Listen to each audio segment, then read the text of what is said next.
On this Wednesday night, under attack. Reports Russian troops have stormed that steel plant in Mariupol, Ukraine. Any place in Ukraine can become a target. As the UN's chief human rights monitor tells Global News how suspected war crimes are being investigated. Heated exchange. The Prime Minister accused of swearing in the House of Commons. Neighbours helping neighbours. I got to get out and help the people. The fight to protect a Manitoba First Nation from floodwaters. Post-COVID, post-traumatic stress. I was kind of having some flashbacks. The heavy toll on those with loved ones in the hospital. Global National with Donna Friesen. Good evening and thanks for joining us. For 70 days now, Russian forces have relentlessly attacked Ukraine. And tonight there are developments on a number of fronts. That steel plant in Mariupol, the last Ukrainian holdout in a city Russia has pulverized, is believed to have been stormed by Russian troops, though accurate information is difficult to get because Russia controls access to the site. The mayor says heavy fighting is going on at the plant where civilians are still huddled in tunnels. The UN estimates at least 3,000 Ukrainian civilians have been killed since Russia invaded. And there's a new analysis today of what's believed to be the single deadliest known attack. It was the bombing of the theater in Mariupol on March 16th, the one that showed the word children written on the pavement outside. A detailed analysis by the Associated Press, including interviews with survivors, has found evidence the attack was far deadlier than initially feared. Our coverage tonight begins with Redmond Shannon and a warning: some of the images in his story are upsetting. This video from a pro-separatist news outlet in the Donbass region shows a series of heavy explosions at the Azovstal steel plant. It's not known exactly when it was filmed, but it was published as a Ukrainian government official said Russian forces are now on site at the complex, but have not yet taken control of it. And while some civilians are being evacuated, those who remain at Azovstal, they suffer. It's thought around 200 civilians are still sheltering underneath the complex, along with hundreds of Ukrainian troops. The last holdouts in a devastated city. Among Mariupol's ruins, the theatre turned bomb shelter struck by Russian shelling in March. A new analysis by the Associated Press says evidence indicates almost 600 people died in its bombing, double previous estimates. Witness accounts include one woman who'd hidden in its basement. We heard a terrible bang, ran into another room, and then heard another bang. My husband went upstairs to see what had happened, and he started to get hysterical. He said corpses were everywhere. On the other side of Ukraine, the aftermath of another airstrike in the mostly peaceful Lviv region. It will not be an exaggeration to say that literally any spot in Ukraine, any place in Ukraine can become a target. Russia again targeting parts of Ukraine's rail network. The regional governor says everything is being done to preserve the railway system, calling it the pathway for life and cargo. Some of that cargo is arms supplied by the West, including US-supplied howitzers. CNN reporting Wednesday almost all of the 90 units promised by Washington are already in Ukrainian hands. Russia's defense minister is warning NATO that any weapons destined for Ukraine's use are legitimate targets as Russian troops look to advance in the Donbass. With no tangible victories in sight, the Kremlin dismissed speculation it will mark Monday's Victory Day national holiday by formally declaring war against Ukraine. But the letter Z, a widely used symbol of the invasion, looks set to feature prominently. Redmond Shannon, Global News, London. The European Commission has sharpened its sanctions against Russia, including a proposal to cut itself off from Russian oil. The plan calls for the 27-nation bloc to phase out imports of Russian crude within 6 months and refined products by the end of 2022. Hungary and Slovakia, both heavily reliant on Russian energy, have said no and could be granted an extra year to adapt to the plan. Russia is Europe's biggest oil supplier, and cutting ties would be a big economic blow to Russia. Investigators are working to uncover and document evidence of possible war crimes in Ukraine. It is painstaking work, especially in what is still an active war zone. The head of the UN Human Rights Monitoring Mission in Ukraine warns accountability could take years. Our Europe Bureau Chief Crystal Goomansingh sat down with Matilda Bogner to learn more, including about the obstacles her team is facing. In a career that has led her to serve as the head of the UN's Human Rights Monitoring Mission in Ukraine, Matilda Bogner has seen more horrors than she can recall, but never anything like this. Compared to the other conflicts I've worked on, the intensity is much higher. The numbers of victims over a short period of time is much higher than I have personally seen in other conflicts. Executions, forced disappearances, rapes. There are few limits to the violations of international law UN monitors are investigating in Ukraine. Bogner's team of 60 have started looking into 300 unlawful deaths. Those are just the ones that they're aware of from liberated areas around the capital, a fraction of the overall deaths in Ukraine.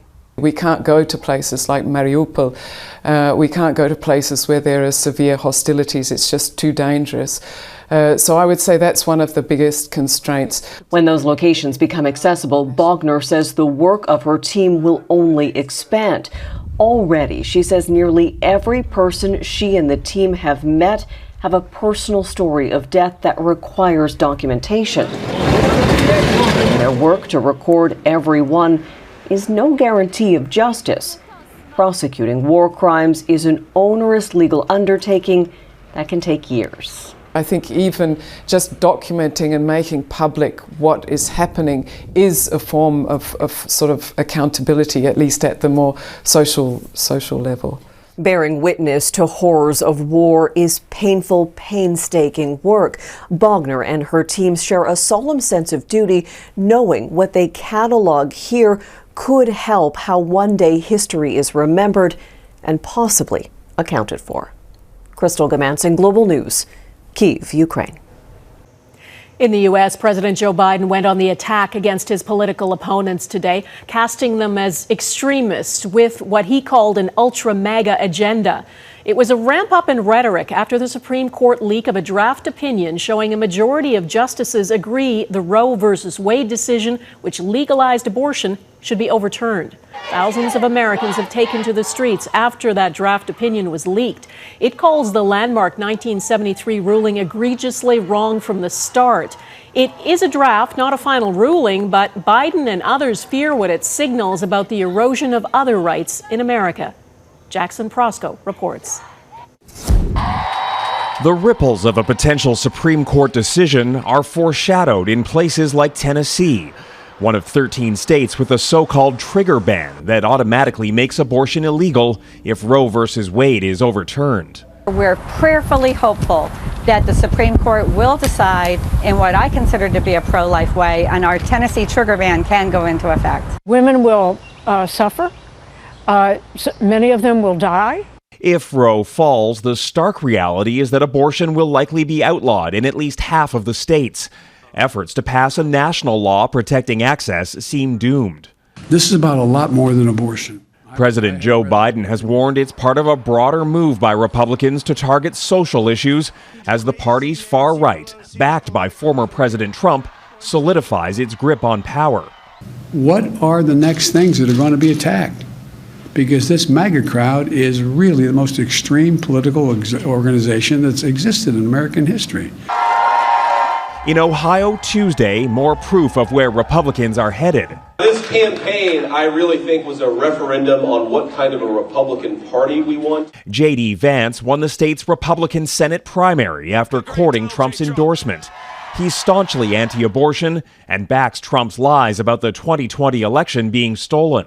They know where their voters are, and the voters are with Trump, especially in the lower turnout elections, which are the primaries, and even perhaps the midterms coming up. Across the U.S., moderate Republicans have been drowned out as they warn against the party's course.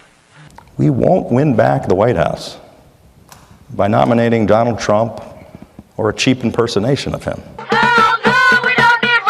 That hasn't slowed the move to the extremes. With Roe v. Wade still undecided, Oklahoma signed a bill Tuesday banning abortions after 6 weeks. There are no exceptions for rape or incest, And in a play to the religious right, the law allows any private citizen to take legal action against abortion providers. Jackson Proskow, Global News, Washington.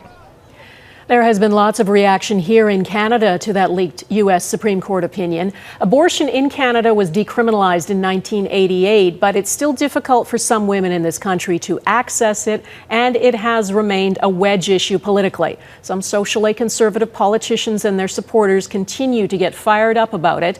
Though, as Abigail Beeman reports, many conservatives didn't want to comment today.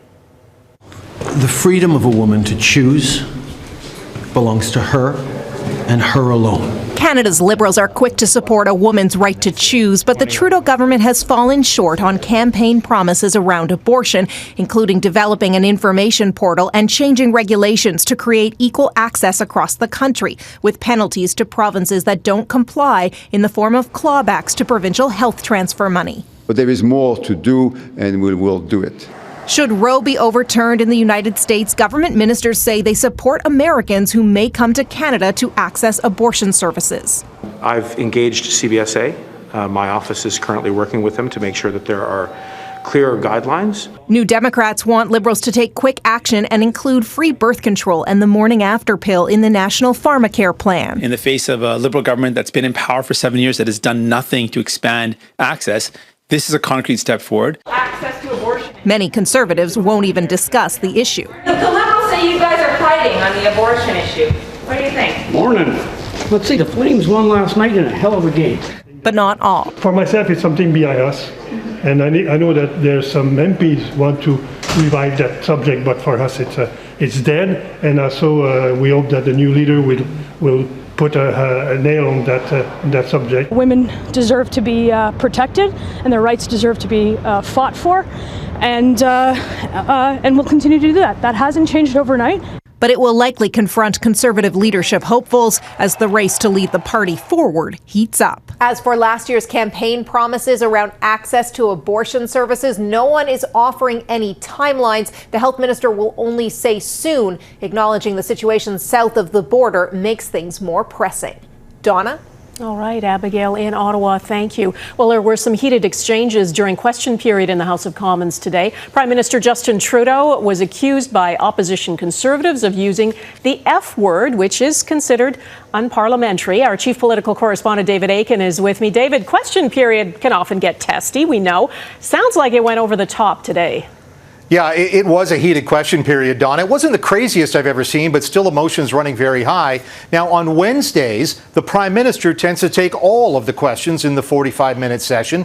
And in this one, he was goading the Conservatives over their stance on abortion. And then, towards the end of QP, he got a question about Air Force operations during the Freedom Convoy.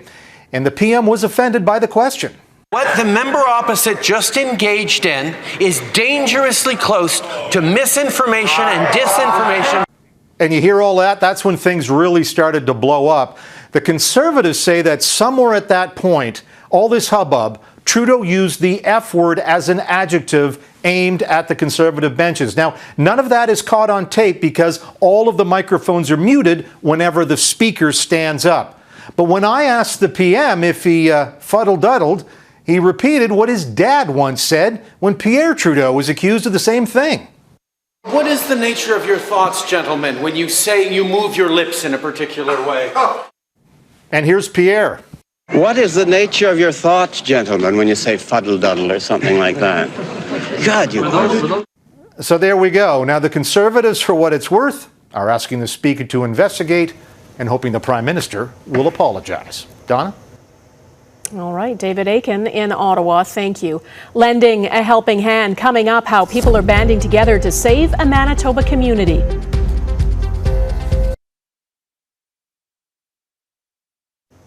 People in some parts of Manitoba are still trying to hold back floodwater after weeks of heavy rainfall. Hardest hit are more than 1,500 residents of the Peguis First Nation. They'd been ordered to leave their homes, but not everyone wants to go, preferring to stay back and protect what they can.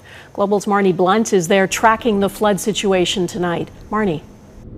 Donna, the water has now receded just slightly here on Peguis First Nation, but work to fighting the flood isn't slowing down. Much of the community resembles a lake after weekend rainfall and ice jams on the Fisher River caused major flooding, surrounding and submerging hundreds of homes. More than 1,500 people have had to leave their community, but about 400 remain, working to save what they can.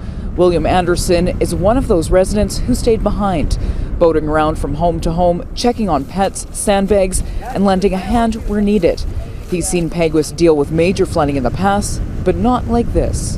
I got to get out and help the people. I'm always helping the people, even if there's no flood. I'm always out going helping somebody. Owen Spence is staying too, fending off floodwaters with sandbags and pumps.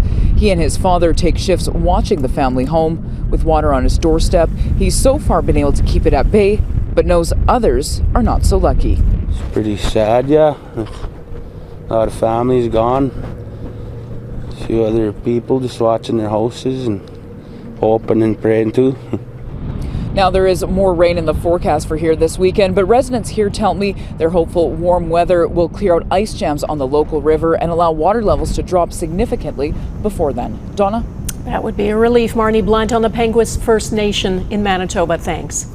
Body and mind ahead. The scars COVID-19 are leaving on mental health.